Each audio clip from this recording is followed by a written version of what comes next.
తెలుగు రాష్ట్రాల్లో అతిపెద్ద lift manufacturer lifts ట్రై.com dealership కూడా ఇవ్వబడును. ప్రేమ అనే పదాన్ని ఎంతో గొప్పగా వర్ణించారు మన కవులు. ప్రేమ అంటే గొప్పదని, పవిత్రమైందని, త్యాగానికి ప్రతిరూపమని అంటారు.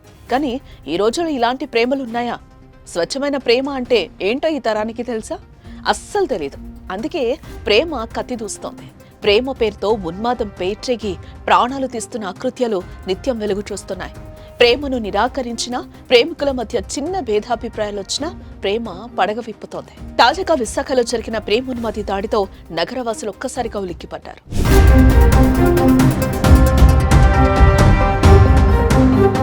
దమర్ సింగ్ నవీన్, నక్కా దీపిక వీళ్ళది 4 ఏళ్ల ప్రేమ. పెళ్లి చేసుకోవాలనుకున్నారు, కానీ పెద్దలు ఒప్పుకోలేదు.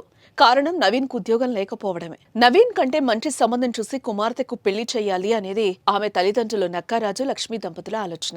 అందుకే ప్రేమలో ఉన్న కుమార్తెను ప్రియుడికి దూరంగా ఉంచారు. నిజం చెప్పాలంటే వారి ప్రేమ వ్యవహారం ఓ దశలో పెళ్లి వరకు వెళ్ళింది. తర్వాత తలెత్తిన విభేదాలతో ఒకరికొకరు దూరంగా ఉండేందుకు రాతపూర్వక ప్రక్రియ సాగాలని నిర్ణయించారు. ఈ పంచాయతీ నవీన్ స్వగ్రామమైన పార్వతీపురం, మన్యం జిల్లా వీరఘట్టం మండలం పనసనందివాడ గ్రామంలో జరిగింది. తర్వాత పలుమార్లు విశాఖలోని కొమ్మాదిలో నివాసం ఉండే దీపిక ఇంటికొచ్చి పెళ్లి చేయాలని నవీన్ బంధువులను కోరినా వారు ఒప్పుకోలేదు. దీంతో ఎవరికి వారు దూరంగా ఉంటున్నారు.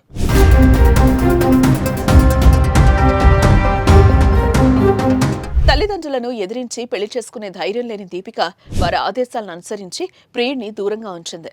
విశాఖలో ఉద్యోగం చేసే దీపికకు హైదరాబాద్లో ఉద్యోగం కోసం ఇంటర్వ్యూకు వెళ్లాలని భావించింది. అందుకు టికెట్ కూడా చేసుకుంది. బుధవారం సాయంత్రం బస్సు ఎక్కాలి. ఈ విషయం నవీన్కు తెలిసింది. సొంతూరు నుంచి బైక్పై విశాఖకు బయలుదేరాడు.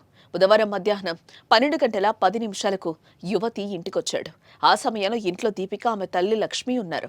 వారిద్దరిని 2 చాకులతో విచక్షణరహితంగా దాడి చేశాడు. పెళ్లి కొప్పుకోలేదు, ఉద్యోగం కోసం హైదరాబాద్ వెళ్లిపోతోందనే కోపంతో సైకోగా మారి వారి గొంతులను కిరాతకంగా కోశాడు. తల్లి అక్కడికక్కడే ప్రాణాలు కోల్పోయింది. దీపిక ప్రస్తుతం చావు బతుకుల మధ్య కొట్లాడుతోంది. ఘటన తర్వాత పారిపోతున్న నవీన్ ను బూర్జా పోలీస్ స్టేషన్ వద్ద చాకచక్యంగా పట్టుకున్నారు.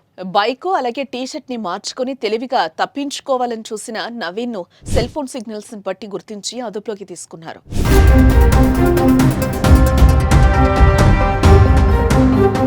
నవీన్ దీపికను ప్రేమించాడు. పెళ్లి చేసుకోవాలని కూడా అనుకున్నాడు. జీవితం అంతా కలిసి ఊహించుకున్నాడు.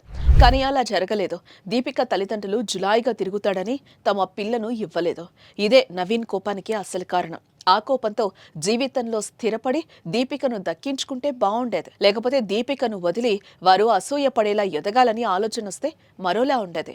కానీ నవీన్ కత్తి దూయటం, ఓ ప్రాణం పోవడంతో పాటు ఎంతో ప్రేమించిన అమ్మాయి చావు బతుకుల్లో ఉంది. అతడి జీవితం జైలు పాలైంది. ఒక్క అనాలోచిత నిర్ణయం, క్షణికావేశంతో 2 కుటుంబాలు చిన్నాభిన్నమయ్యాయి. ఈ ఘటనపై మీ అభిప్రాయాన్ని కామెంట్ చేయండి.